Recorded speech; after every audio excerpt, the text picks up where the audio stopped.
Today is our sixth session, and today we'll speak about how to pass on this knowledge about money to our kids. Because it's very important that whatever knowledge that we have acquired, and we would have gone through so many challenges in life, uh, everybody has an experience to share.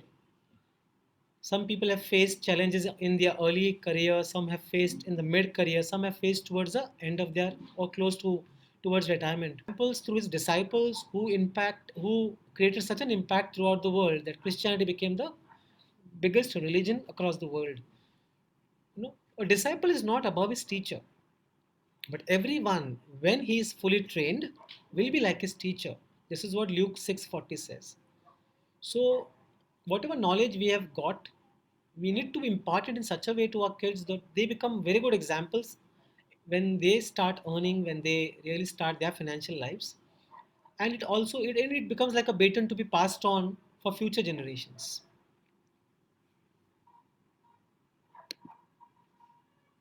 Practical experiences. Okay. Learning experiences in money management. It's very important, as I said earlier, that only theoretical explanations will have no impact.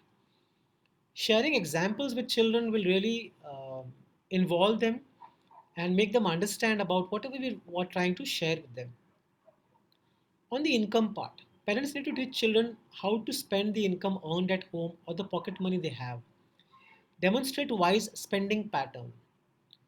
So here, what can happen is that we have a habit of writing our expenses in our diary. We have a diary, yearly diary, where we write on a daily basis whatever we spend, and we tell our kids the same thing. We share with them that this is what we spent on a day today. Now that even my daughter has started uh, doing consulting at a very early age, she's also earning some income. So we are able to practically show it to her of how things are done. So what you can also do is that if you are maintaining a diary, you need to share that with your kids and show them, okay, see, this is how we are maintaining our expenses and how this helps, because we know how much we are earning, and if you are spending more, then we know that there will be a shortfall. So once you show them that examples of how you are managing your money through demonstration, it's very most likely that they will be imbibing that example very fast, and they'll understand the importance of what we are doing. Budgeting is the same thing that we need to teach our children. Okay, when we give them some money for spending, some pocket money for spending, one thing that needs to be told to them is that this is for your expenses. Okay, when we, let's say, your child is going to college, you're giving some money for travel, etc. It's always good to tell kids that the money that is being given to you is to take care of your expenses, but does not mean that you spend the entire thing on whenever you want. Okay, if you're able to save some money, it's good for you. You know, so you can reward your child by saying that, okay, if you're saving this money, and ideally, for what is the first thing you need to do for your kids is that open a bank account in their name. Open a bank account in their name, and whenever they do good deeds, you could uh, put in small amounts of money in their account. Usually we do that, but we do without telling them. There are gifts that are received for by the kids on their Holy Communion. There are gifts that are received by the kids whenever uh, you know senior relatives come and visit them. And it's a habit to give them some cash money. First thing that the kids will do is they bring the cash and they give it to their parents. If they are of a smaller age, they come and give it to their parents. So what is the best thing to do is that, okay, if they have their bank accounts opened, you need to tell them that this money is going to go to your bank account because this can be used by you later. When you're growing up, this money is going to grow, and we can use it for your higher studies. We could use it for some better things for you. So when you tell them and then you deposit that money, it has a bigger impact than you just putting aside money for your kids and not telling them what you're doing. So these can be some examples which can be shared with kids so that they also understand what we are doing and the importance of what we are doing. Running errands. Another example that can be done is if you want to buy something and there is suddenly you realize that uh, salt is not there at home, or something is missing in the kitchen, and you want to buy it urgently. You can send your son or a daughter to the nearest shop, giving them the money and telling them how much it's going to cost approximately, and you can tell them that okay, you will get some change in return, so wait there, count that money and come back, so that can be another example. The children will start counting money. Nowadays not many of us have that habit of counting money, because everything is on our mobile phones, everything is on online transfer, etc. So we miss that habit of mental accounting. So that mental accounting habit has to be created in kids. So that can be one example that can be set up for your kids. Okay. Saving and investing. Most importantly, we need to teach our kids saving, because investing follows after saving. Only after they are able to save, they can invest. So there's a very small difference that everybody sees, but there's a huge difference in saving and investing. But as long as we are encouraging them to save, that's the first thing to do. And after that, what is the importance of investing? How saving can become investing, and how it can grow the money is something that we can share them with examples. Uh, some of you would be investing in mutual funds, etc. So there is a statement which comes in. If you have invested for say 10 years, and you would have put some small amount of money, say 5,000 or 10,000, 10 years back, that value would have become say 3 times or 4 times. You could show them one statement, a simple statement, by showing that, see, this is when I started investing. Date was 1st of March 2010. See, I put 10,000 rupees, and see, today the value of this has become 35,000 or 40,000. It has grown 4 times. Had I not invested, the money would have not grown. Now I can use this money for our various purposes that we have, various expenses that we have. I can use that money for that purpose. So that can make an impact on the kid. Very importantly, today most of the world is moving towards higher debt. It is becoming so common and so second nature. Like people don't really what you can say. Earlier moment we had to take a loan, even a small amount of loan. It used to bring some kind of a fear in us. That oh my God, I'm going to I have to borrow money, and I have to even return that back. So it's been our earlier generation never really relied on loan. Maybe smaller amounts they could have done, and that time there was a system of personal loan borrowing within the family, relatives, etc. But today's generation, everything is on loan. We are looking at house and car is something which is very common, but apart from that, even buying a cell phone, even holidays, holidays are being uh, taken on loan. Education, of course, has also become higher education has also become expensive, and that is fulfilled by loans. So debt is becoming so common. Every household, most of the households have uh, become slaves of debt. So very important to explain to kids that debt is not good, but sometimes we may have to take it, and why, how we can avoid debt. So again, uh, these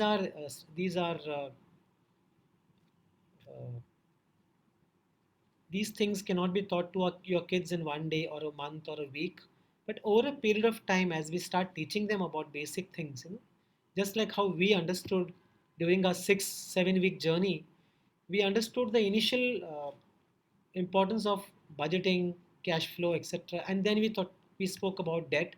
Similarly, uh, speaking about initial saving, budgeting, etc.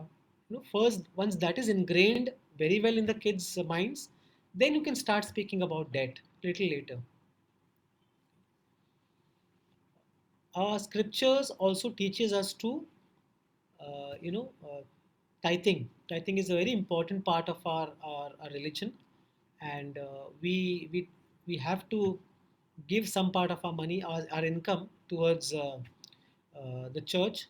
Plus, we are encouraged by the Bible, by our religion, by our values, to help others without expecting uh, you know anything in return wherever possible. So giving is a very important aspect of money management. So that also needs to be shown with example. Whenever we are contributing money to our church, if we can involve our kids and tell them, okay, we are doing this, and even in turn you should do this because this helps a lot of people. There are several associations in the church which work for the poor. There are several organizations, NGOs which work for the poor. They need funds, and this is the way we are trying to make a small difference in this world. If you can inculcate that also in your kids, I think that will be a really great learning that the kids will have at a very early age.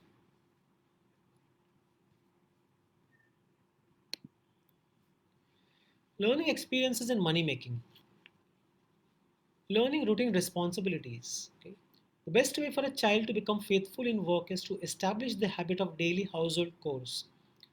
So it goes without saying that today we need to uh, encourage the children to participate in household chores, and wherever possible, if it starts at an early age, at least let them do their own work, at least cleaning their own study table, putting their books in place, keeping their clothes in proper place, at least even those minimum things that they can do, washing their own plate, etc. This can also go a long way in inculcating some discipline in them. Expose your children to your work. Many kids would not know what work we are doing, how are we earning an income. It's good to share with them of what work we are doing, what kind of impact you are having on your company's organization. If you are a self-employed, if you are a professional, of course you are making an impact in a different manner, and you are reaching out to so many people, so many families through your profession. Explain to your child of what kind of a difference you are making in their lives and how you are earning income. you know, so that many a times children then don't think of only earning income, but they also start thinking of making a difference in somebody's life. So expose your children to the kind of work that you do. Extra Earning extra money. There are some professions who do different do multitasking and do different kinds of jobs and earn extra income because the situation demands, and it also happens that you have certain additional skills which you want to supplement your income through. So those things can also be discussed and disclosed, and in a very practical manner to your kids, so that they can learn to be more skillful in life. Not depending on only one kind of a skill. They learn to be more skillful, uh, to keep themselves upgraded in many skills that they have. That can also go a long way in helping kids be independent, you know, and working for others. So this is basically fourth point is not expecting any money, but working for charitable purpose, working for uh, just to make somebody happy. Someone needs your assistance, and you have to reach out to that person. It could be monetary, or it could be your time that you're contributing to that person. So working for others and not expecting anything in return. So these four different learnings will make your kids, uh, one is disciplined, will inculcate uh, you know understanding in what work is all about, will inculcate in them how skillful one needs to be and what is the importance of having multiple skills. And also it inculcates one more thing which is very important, is to help others, is to be of assistance to others when they are in need. Dedication of fathers. uh, there has been a survey done in the US which says that typically fathers spend on an average 37 seconds a day communicating with their sons, which is a very small amount of time. uh, I don't think that will have any impact on the son, on the child. So father, mother of course spends a lot of time, but fathers also need to spend some time with their child, so that there is more bonding that develops, so that there is more respect that comes through. One fine day you decide to talk to your son, after so many years, the son will not be ready to even listen to you, because he would have almost, uh, made up his mind saying that dad is not interested in me. So that cannot happen suddenly. You decide and you want to talk to your son, and the son readily listens to you. So at a very early age, dads communicate to their kids, but then that stops after some time. That should not happen. As the son grows, the fathers need to spend more time with their sons. It may not be more time, but whatever little time that he can spend. Of course, 37 seconds is very bad, but at least a couple of minutes at the dinner table, and whenever when you're reaching home from work, if you can spend some 10 minutes talking to your son or your daughter in terms of how they had their day, how they spent their day, what was special, what were the high moments, what were the low moments of the day. Just quickly 5-10 minutes of talk will also make a big impact. Dependency on prayer.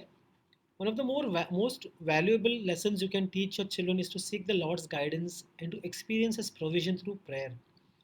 As we all know, we are going through a very different situation. We are all hooked to mobile phones, internet, etc., social media.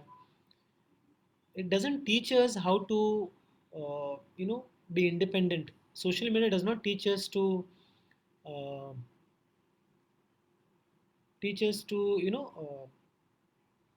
there are so many things that social media does not teach us. We show the world a different picture of ourselves, or rather, we see a different picture of people on social media, you know. But internally, there could be so much going through within them. They would not be sharing it with us. But if you teach them the value of prayer, whenever they are in trouble, whenever they feel low, whenever they feel stressed, if they can spend 5 minutes, at least 5 or 10 minutes in prayer, surrendering to God and trying to understand, trying to calm down, it can go a long way in reducing the stress levels of kids.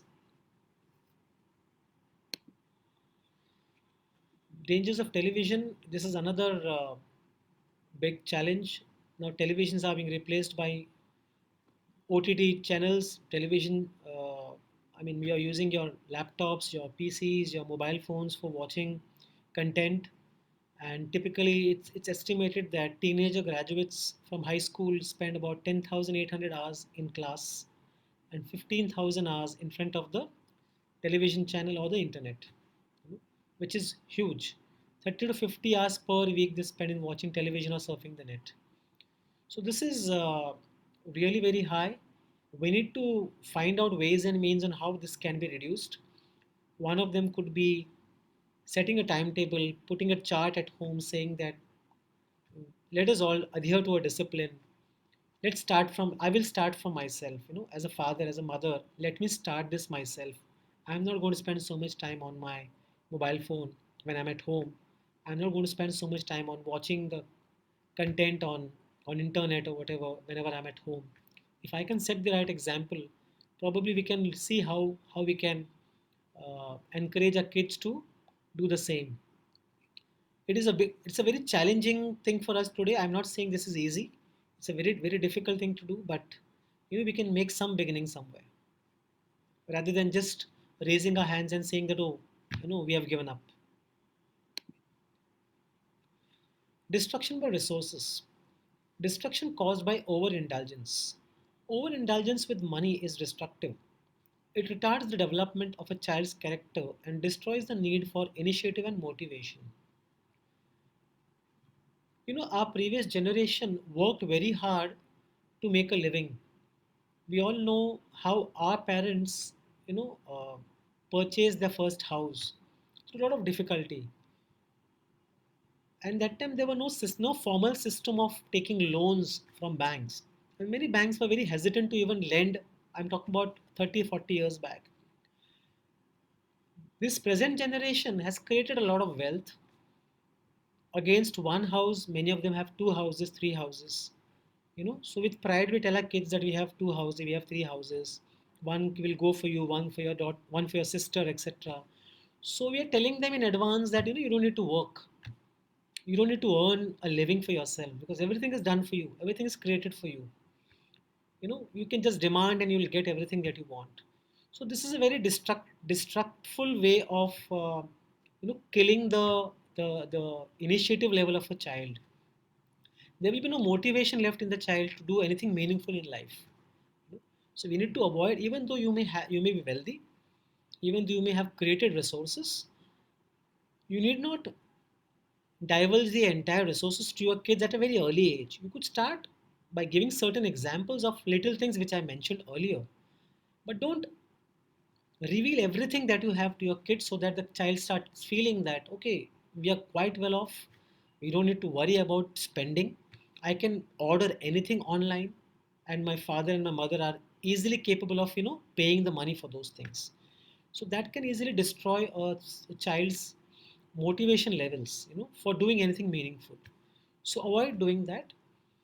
uh, Gradually reveal things to your kids about the assets that you own when they reach a certain level where you feel okay, now they have reached a very good level where they are able to independently work, where they're able to independently take their decisions, and they have taken up a good career and they're doing very well in their careers. Now it's a good time to actually reveal to them, you could do this with your spouse. Of course, a spouse needs to know what assets that you have created, which we have covered in our earlier session. But as far as a kid is concerned, revealing your entire net worth at a very early age is not advisable. Grandparents' influence. Uh, Inheritance is more than just material possessions. As grandparents, influence our grandchildren in God's way. Okay. Now this is for grandparents, and we have seen that children spend a lot of time with their grandparents when they are small, and if that bonding is continued, there are chances when children may not listen to us, but they listen to our parents, which means they are grandparents. Many a times when we try to counsel our kids, uh, and at the same time grandparents are telling them something, it's quite possible that depending upon the kind of influence that you have had or your grandparents would have had, they would get more influenced by them than us. Okay, so this is for all the grandparents. If if anybody of our members are watching, if they are a grandparent, they could do a favor to their grandchildren by talking to them about their own experiences about money, and of course there will be a lot of meaningful experiences to share with grandchildren. Strategy for independence. 3 steps for training children. Verbally communicate biblical principles of handling money.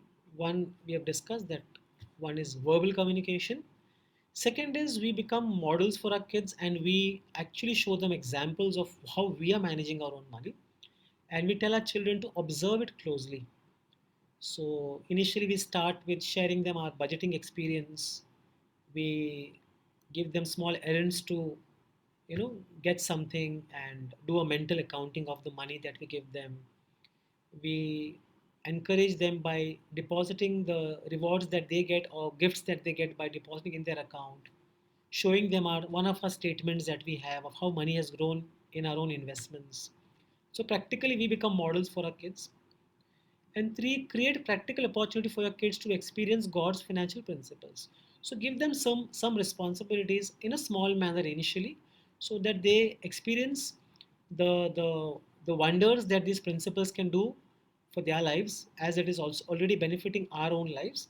The kids start seeing so much of positivity, so much of benefits that they all can see through what is happening because of applying these principles in the family. We have the responsibility to pass the baton of practical biblical truth to our children. But be consistent and persistent. Don't give up. Initially, the children may not be interested, but we need to come out with some novel ways, some you know different way how we can bring in their attention, how we can make them listen to you. We have to be a little bit creative here, but we need to be persistent.